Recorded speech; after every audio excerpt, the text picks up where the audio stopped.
Assalamualaikum warahmatullahi wabarakatuh.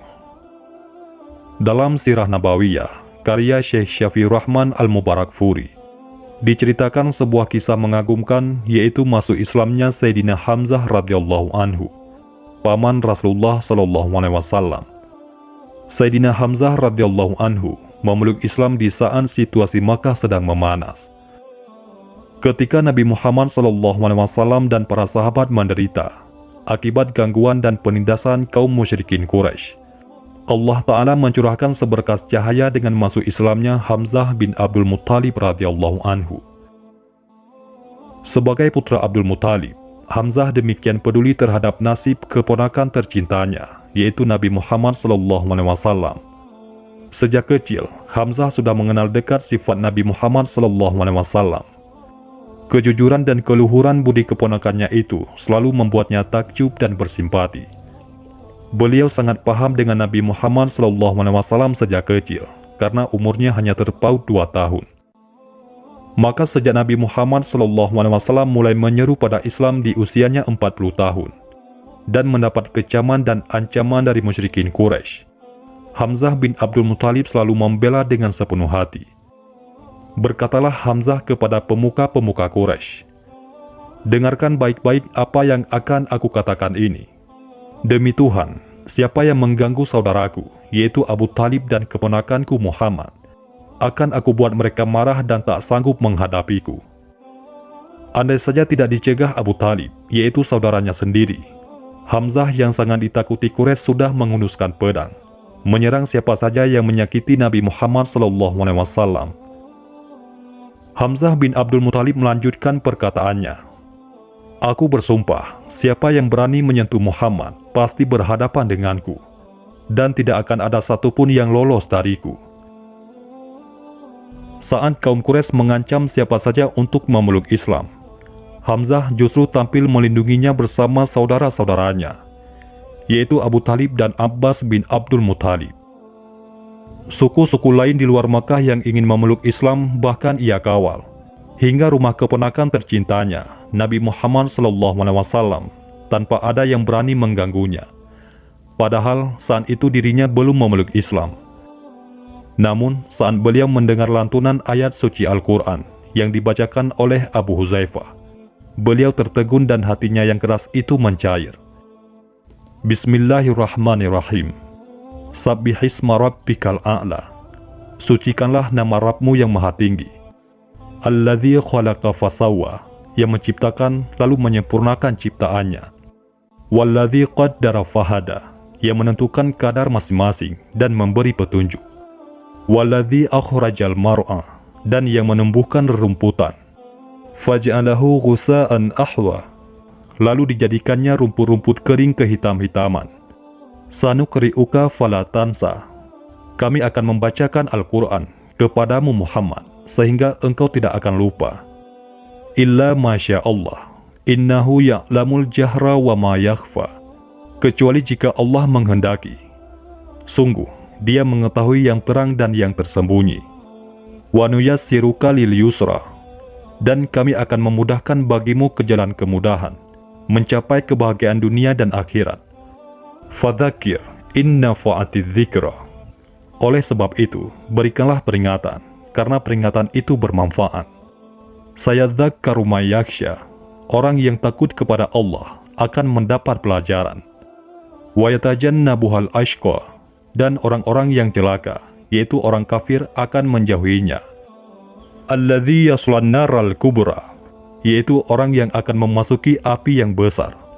Summa la yamutu fiha wa la yahya, selanjutnya dia di sana tidak mati dan tidak pula hidup. Qad aflaha man tazakka, sungguh beruntung orang yang menyucikan diri dengan beriman. Wa dzakara asma rabbih fasalla, dan mengingat nama Tuhannya lalu dia sholat. Bal tu'sirunal hayatad dunya, sedangkan kamu orang-orang kafir memilih kehidupan dunia. Wal akhiratu khairu wa abqa, padahal kehidupan akhirat itu lebih baik dan lebih kekal. Innaha dhalafis suhufil ula, sesungguhnya ini terdapat dalam kitab-kitab yang dahulu. Suhufi Ibrahim wa Musa, yaitu kitab-kitab Ibrahim dan Musa. Hamzah bin Abdul Muthalib begitu terpikat dengan untaian Al-Quran, yang lama-kelamaan beliau yakini bukan dari untaian buatan manusia. Kaum Quraisy yang tidak bisa menyentuh Nabi Muhammad SAW kemudian melampiaskan amarah mereka pada para pengikut Nabi Muhammad yang lemah, yaitu para kaum mukmin yang berasal dari budak dan kaum miskin Makkah. Hamzah bin Abdul Muthalib semakin geram. Beliau tak bisa membela kaum lemah pengikut Nabi Muhammad SAW karena tidak memiliki hubungan kekerabatan dengan mereka. Beliau baru bisa bertindak jika Nabi Muhammad, sang keponakan sendiri, yang disakiti. Hingga suatu ketika, Abu Jahal yang paling membenci Nabi SAW tak kuasa menahan diri hingga mencaci dan menyakiti Nabi Muhammad SAW. Mendengar perlakuan Abu Jahal, Hamzah bin Abdul Muthalib yang baru tiba dari berburu begitu marah dan langsung menuju Darun Nadwah, yaitu tempat berkumpulnya petinggi Quraisy. Hamzah langsung menghampiri Abu Jahal dan memukulnya bertubi-tubi dengan busurnya hingga tersungkur dan berdarah. Hamzah bin Abdul Muthalib berkata, "Hai si Hinadina, beraninya kau mencaci maki keponakanku, padahal aku sudah memeluk agamanya. Kata-kata dia adalah kata-kataku juga. Rasakan pembalasan dari keluargaku." Seluruh petinggi Quraisy terkejut dengan keberanian Hamzah. Mereka semakin terkesima ketika Hamzah dengan amarahnya tiba-tiba mengucapkan kata-kata yang mengagetkan, bahwa dirinya seorang pengikut Nabi Muhammad SAW. أشهد أن لا إله إلا الله وأشهد أن محمدًا رسول الله.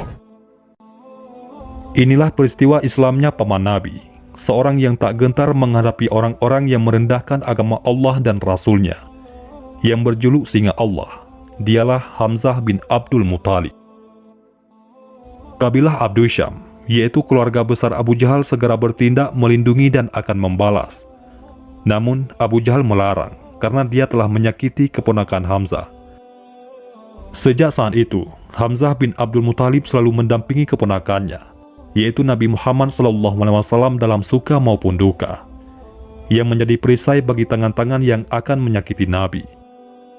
Keberanian dan ketangkasannya yang menakutkan Quraisy membuka pintu bagi penduduk Makkah dan suku lain yang ingin memeluk Islam. Kaum musyrikin Quraisy semakin keras menindak para pengikut Islam dari kaum lemah. Andai saja tidak dilarang oleh Rasulullah SAW, Hamzah tentu sudah bertindak dengan pedangnya.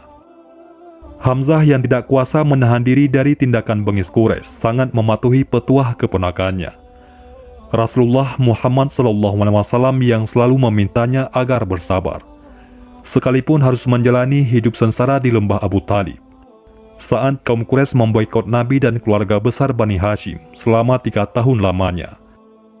Sayyidina Hamzah berkata, "Andai saja Rasulullah tidak memerintahkan kita untuk bersabar, maka akan aku datangi Quraisy yang memboikot kita, dan aku robek kertas kesepakatan pemboikotan. Aku memohon untuk memerangi kaum Quraisy." Lalu Rasulullah menjawab, "Bersabarlah, janji Allah itu benar." Saat Rasulullah SAW memerintahkan hijrah ke Madinah, Sayyidina Hamzah pun mentaatinya dengan sepenuh hati, sekalipun sebenarnya beliau mampu menghadapi kaum Quraisy. Di Madinah, Sayyidina Hamzah bersama kaum muslimin membangun kota Madinah sebagai basis dakwah Islam. Sayyidina Hamzah pun ditunjuk Rasulullah SAW memimpin ekspedisi pengintaian di jalur dagang Quraisy. Pada tahun kedua Hijriah, kaum muslimin bermaksud mencegah kafilah dagang Quraisy untuk mengambil kembali hak mereka yang dirampas musyrikin Quraisy. Kabar ini ketika sampai di Makkah menjadi kesempatan besar bagi Abu Jahal untuk mengobarkan api peperangan dengan umat Islam di Madinah. Saat itu, turunlah wahyu Allah yang mengizinkan kaum muslimin berperang. Hamzah bin Abdul Muthalib ditunjuk Nabi sebagai salah satu komandan perang di lembah Badar. Maka terjadilah perang sengit pertama dalam Islam yang dikenal dengan Perang Badar. Sekitar 300 pasukan muslimin melawan hampir 1000 personil musyrikin Quraisy. Perang yang diawali dengan perang tanding ini kemudian meletus dengan sengit. Sayyidina Hamzah berhasil membunuh tokoh Quraisy yang paling membenci Nabi, yaitu ayah Hindun, Utbah bin Rabi'ah. dan putranya, serta adiknya. Hingga akhirnya, kaum muslimin berhasil memenangkan perang Badar secara gilang gemilang. Hamzah bin Abdul Muthalib menjadi pahlawan perang Badar. Beliau tidak lagi disebut sang pemburu singa. Kini beliau dijuluki singa Allah dan Rasul-Nya, karena kegigihannya membela agama Allah dan Rasul-Nya. Perang Badar menorehkan kesedihan bagi kaum Quraisy di Makkah. Nama Hamzah disebut-sebut sebagai biang dari kemalangan kaum Quraisy. Aroma dendam merebak di Makkah. Hindun, istri Abu Sufyan, bertekad membalas dendam atas kematian ayahnya, yaitu Utbah bin Rabi'ah, paman dan adiknya. Hindun berkata, "Aku akan membalas dendam padamu, wahai Muhammad. Aku akan membalas dendam padamu, wahai Hamzah."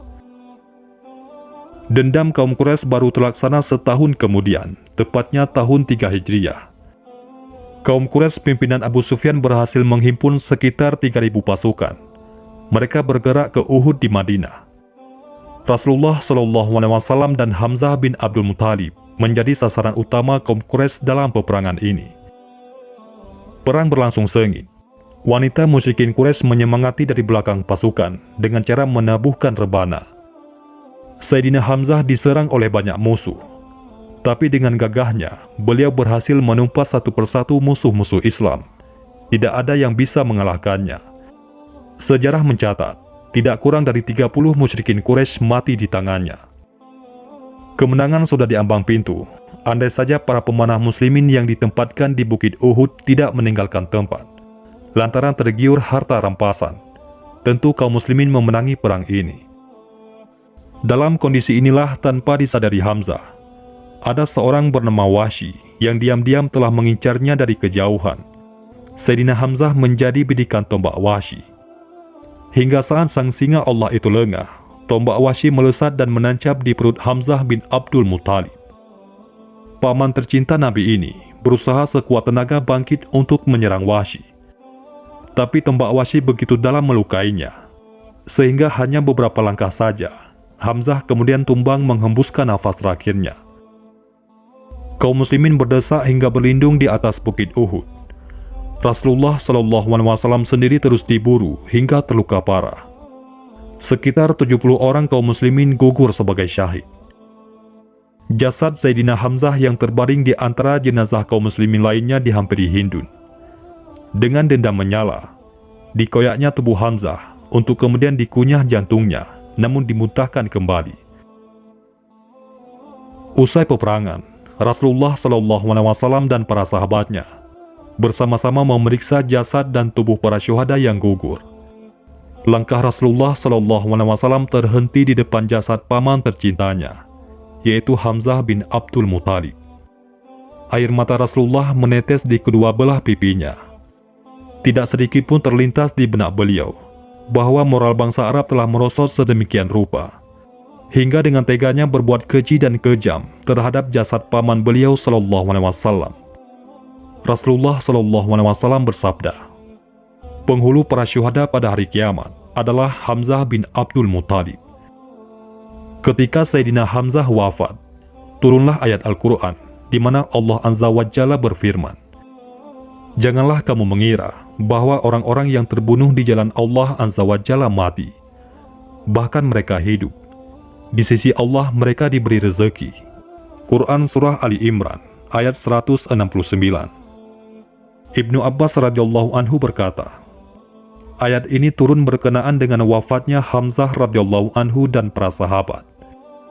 Demikian kisah masuk Islamnya Sayyidina Hamzah yang sangat mengagumkan. Semoga kita bisa memetik hikmah dan iktibar dari keteguhan beliau membela Islam dan Rasulullah SAW. Wallahu a'lam bishawab. Mudah-mudahan ini semua bermanfaat. Assalamualaikum warahmatullahi wabarakatuh.